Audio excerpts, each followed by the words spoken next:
Okay, तो आज हम लोग डिस्कस करेंगे electric field due to dipole, right.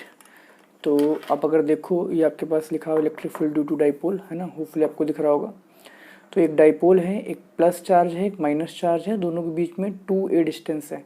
हमने आसानी के लिए इसको ए के पार्ट में तोड़ दिया है। तो डाइपोल के बीच का डिस्टेंस 2a, इसको हम लोग बोलते हैं इक्वाटोरियल, और इस लाइन को बोलते हैं एक्सियल, अलोंग द एक्सिस है, राइट।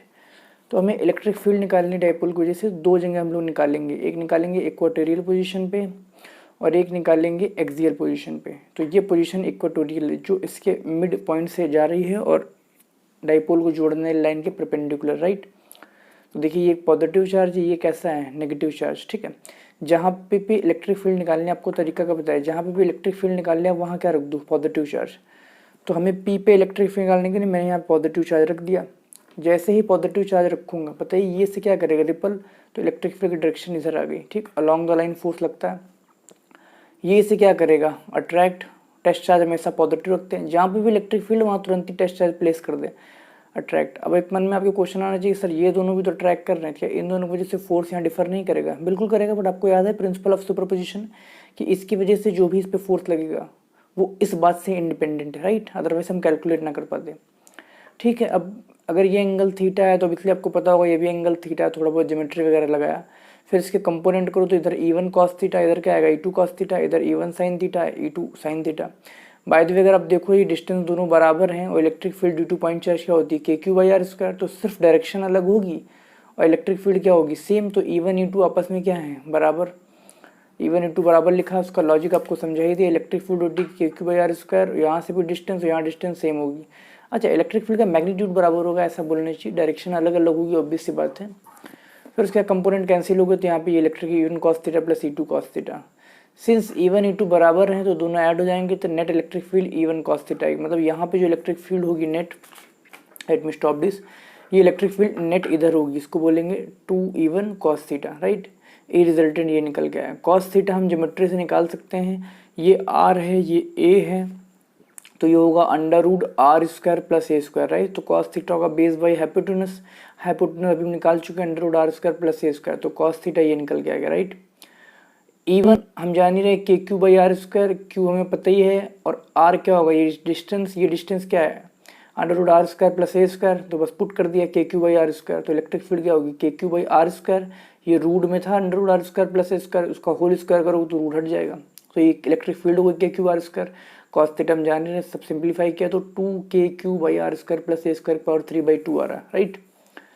अगर आप देखो, मान लेते हैं R बहुत बड़ा है A से, मतलब जो डाइपोल से जहाँ इलेक्ट्रिक फील्ड निकालनी है, सेंटर से जो डिस्टेंस है, R हमेशा सेंटर से डिस्टेंस होता है, अच्छे से समझ लीजिए। तो जो जहाँ पे इलेक्ट्रिक फील्ड निकालनी है हमें, वो डिस्टेंस जो है ऑब्वियसली A से बहुत बड़ा है, A मतलब डाइपोल के बीच के डिस्टेंस से बहुत बड़ा है। तो अगर R ग्रेटर देन A है तो हम इसको R² को A² को R² के रिस्पेक्ट में नेग्लेक्ट कर देंगे, तो इलेक्ट्रिक फील्ड ये निकल के आ रही है, ठीक। तो अगर आप देखो जो रिजल्टेंट इलेक्ट्रिक फील्ड है वो किन किन बातों पर डिपेंड कर रही है, ये सब तो आप जान ही रहे हो। 2A × Q, अगर आप सोचो तो ये इलेक्ट्रिक फील्ड सिर्फ चार्ज पे ही डिपेंड कर रही है, उनके बीच के डिस्टेंस पे भी डिपेंड कर रही है ना। तो सिंस इलेक्ट्रिक फील्ड दोनों बातों पर डिपेंड कर रही है, अगर इस डिस्टेंस को चेंज करेंगे, चार्ज को चेंज करेंगे, तो इलेक्ट्रिक फील्ड चेंज होगी। मतलब चार्ज, इलेक्ट्रिक फील्ड सिर्फ और सिर्फ चार्ज पे डिपेंडेंट नहीं है, उसके बीच के डिस्टेंस पे भी डिपेंडेंट है, और बेसिकली दोनों के मल्टीप्लिकेशन भी डिपेंडेंट है। तो इस मल्टीप्लिकेशन को एक फैंसी नाम दिया जाता है, Q × 2A को डाइपोल मूवमेंट बोलते हैं। ये एक वेक्टर क्वांटिटी है जिसकी डायरेक्शन होती है डायरेक्शन ऑफ P, मतलब dipole movement is from negative to positive, right. सिर्फ अलग से ये क्वांटिटी क्यों डिफाइन करेगी, क्योंकि आप देखिए इलेक्ट्रिक फील्ड ऐसे निकल के आ रही है कि वो डिपेंडेंट है चार्ज और डिस्टेंस के मल्टीप्लिकेशन की। एक भी चीज़ चेंज करोगे तो इलेक्ट्रिक फील्ड चेंज होगी। इंडिविजुअल कोई अस्तित्व नहीं है कि चार्ज पे सिर्फ डिपेंड कर रही है, डिस्टेंस पे, दोनों के मल्टीप्लिकेशन, इसीलिए हमने उसको एक अलग नाम दिया इलेक्ट्रिक डाइपोल मूवमेंट। माइनस क्यों लगा हुआ, कुछ बुक में माइनस लगा हो सकता है, कुछ में नहीं। माइनस का एक सिग्निफिकेंस समझ लो, डायरेक्शन ऑफ डाइपोल क्या होगी, इधर से इधर होगी, माइनस से प्लस, और रिजल्टेंट इलेक्ट्रिक फील्ड इधर आ रही थी। अब सिंस दोनों वेक्टर हैं तो बताने के लिए इलेक्ट्रिक फील्ड और डाइपोल मूवमेंट इस केस में अपोजिट डायरेक्शन में है, तो उसको ऐसे बना दिया गया है, ठीक है। Electric field due to a dipole, इस बार हम लोग एक्सियल पोजीशन में निकालेंगे, राइट। तो एक्सियल पोजीशन भी इजी है, ये आपका डाइपोल है, ये प्लस ये माइनस, ठीक है। यहाँ इलेक्ट्रिक फील्ड निकालनी है, जहाँ भी इलेक्ट्रिक फील्ड निकालनी होती है अपन तुरंत ही वहाँ पे क्या रख देते हैं, टेस्ट चार्ज। यहाँ आपने टेस्ट चार्ज रखा, जैसे ही आप टेस्ट चार्ज रखेंगे बताइए ये से क्या करेगा, रिपल, ये इससे क्या करेगा, अट्रैक्ट। तो यहाँ दो तरह के इलेक्ट्रिक फील्ड E1 और E2, बट अब कॉमन सेंस से बताओ दोनों का चार्ज सेम है, ये डिस्टेंस कम है, ये डिस्टेंस ज़्यादा है, तो ऑब्वियसली E1 जो होगा वो कम होगा, E2 ज़्यादा होगा। उसी बात को ज़्यादा बताने के लिए मैंने इसको थोड़ा सा मोटा कर दिया, आल्दो लेंथ लंबी होनी चाहिए, बट समझाने के लिए आपको कि E2 ज़्यादा है। तो resultant electric field towards left होगी, तो वो होगी कितनी, E2 माइनस E1। E2 क्या होगा, electric field due to point charge क्या होता है, q by r square. By the way ये डिस्टेंस r है, ये a, तो ये कितना बचेगा r माइनस ए, तो उसको लिख दिया। 1 की वजह से इलेक्ट्रिक फील्ड कितनी होगी, ये r है और ये प्लस a, तो ये उसके बाद थोड़ा सा ज्योमेट्री लगा, वो मैथ्स लगा के सॉल्व किया, तो इलेक्ट्रिक फील्ड ये निकल के आ रही। तो अगर आप फिर से देखो तो इलेक्ट्रिक फील्ड चार्ज और डिस्टेंस के मल्टीप्लिकेशन पे डिपेंड कर रही है। यहाँ पे भी इलेक्ट्रिक फील्ड इंडिपेंडेंट एग्जिस्टेंट नहीं है कि चार्ज पे अलग डिपेंड करे और डिस्टेंस पे अलग। अप्रॉक्सीमेशन लेके इलेक्ट्रिक फील्ड ये आ रही है 2kp/r³, राइट।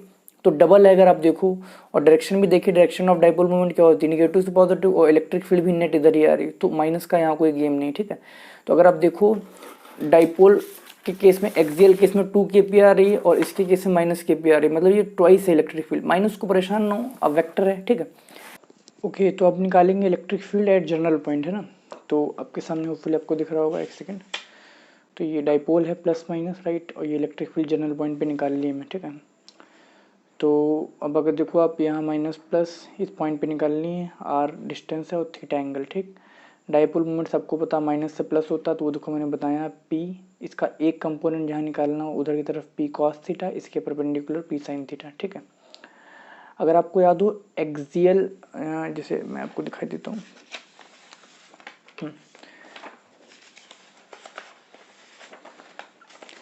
एक्सियल के केस में जिधर डाइपोल मोमेंट होता है उधर ही इलेक्ट्रिक फील्ड होती है। इक्वेटोरियल के केस में जिधर डाइपोल मोमेंट होता है उसके अपोजिट क्या होती है, इलेक्ट्रिक फील्ड, ठीक। तो अगर यहाँ पे भी देखा जाए तो अब देखो इसके दो कंपोनेंट हमने कर दिए, एक आ रहा है p cos theta along the axis जहाँ पे निकालना है इलेक्ट्रिक फील्ड, और दूसरा आ रहा है उसके परपेंडिकुलर जहाँ पे इलेक्ट्रिक फील्ड निकालना है जिस लाइन के, ठीक है। तो दो कंपोनेंट आएंगे, एक आएगा ई पैरेलल मतलब जहाँ पे निकालना उसी का लॉन्ग, तो ई पैरेलल लिख दिया, और एक है ई परपेंडिकुलर। आपके मन में एक डाउट आना चाहिए कि E perpendicular sir P sine theta dipole moment इधर है, इसके अपोजिट कैसे है, आपको बता ही दिया परपेंडिकुलर वाला अपोजिट होता है ना डाइपोल मोमेंट इलेक्ट्रिक फील्ड। तो बस ये क्या हो गया, एक हो गया ई परपेंडिकुलर इक्वेटोरियल है, इक्वेटोरियल में अपोजिट होता है इसलिए अपोजिट है डाइपोल मोमेंट के। तो और इक्वेटोरियल इलेक्ट्रिक फील्ड में याद ही परफेक्ट, तो उसको लिख दिया kp/r³। आपका नाम p साइन थीटा, ये p ही तो है बेसिकली, जो इस केस में p साइन थीटा है। इस केस में क्या था अलोंग द पैरेलल, वो क्या था 2kp/r³। तो देखो 2kp/r³ pp cos थीटा, कोई दिक्कत नहीं, दो वेक्टर 90 डिग्री पर, रिजल्टेंट कितना होगा √a² + b², सॉल्व कर दिया। इलेक्ट्रिक फील्ड निकल के आ रही kp/r³ √1 + 3 cos² थीटा। इसको वेरीफाई भी कर लेते हैं, थीटा अगर 0 हो तो एक्सियल इलेक्ट्रिक फील्ड देख लीजिए रख के, यहाँ पे 0 1 तो इलेक्ट्रिक फील्ड निकल के आ रही है। इक्वेटोरियल में थीटा 90 होता है तो यहाँ पे भी निकल के आ रही है, तो जनरल पॉइंट का इलेक्ट्रिक फील्ड है, ठीक है। मैंने एक चीज़ निकाली नहीं, अगर आपसे इनकेस अगर आपसे डायरेक्शन पूछ लिया, जैसे देखिए tan अल्फा है, यहाँ पर आपसे डायरेक्शन क्या हो जाएगा, तो डायरेक्शन के लिए tan अल्फा बराबर क्या होता है, tan अल्फा क्या होगा, इस फैक्टर को इधर शिफ्ट करो तो E perpendicular by E parallel होगा, E perpendicular by E parallel. अगर आप देखें ई परपेंडिकुलर क्या है ये, और ई पैरेलल क्या है ये, इससे इसको डिवाइड करोगे तो ये kp/r³ कट जाएगा, तो ऊपर आएगा साइन थीटा और नीचे आएगा 2 cos थीटा, ठीक है। सॉल्व करेंगे तो tan अल्फा किसके बराबर निकल के आएगा, tan θ/2, राइट। तो इस चीज़ को थोड़ा सा याद रखिएगा। तो डाइपोल की इलेक्ट्रिक फील्ड बहुत ही बढ़िया होती है, like this. If you remember that those experiment जो मैंने आपको लास्ट टाइम पे करा था, तो बहुत ही परफेक्ट, देखो यार डायग्राम वगैरह थोड़ा ध्यान मत देना ना कि ऐसा परफेक्ट नहीं है, ये वो कुछ गलतियाँ हों, तो ऐसे ही जल्दी जल्दी रफ बना दे रहे हैं ना। तो मेन बात ये, यहाँ पे कोई भी टेस्ट चार्ज, जहाँ भी इलेक्ट्रिक फील्ड निकालनी टेस्ट चार्ज रखो, यहाँ टेस्ट चार्ज रखा, ये इसको रिपल करेगा, इसको अट्रैक्ट करो, दोनों इलेक्ट्रिक फील्ड ऐड हो रही हैं।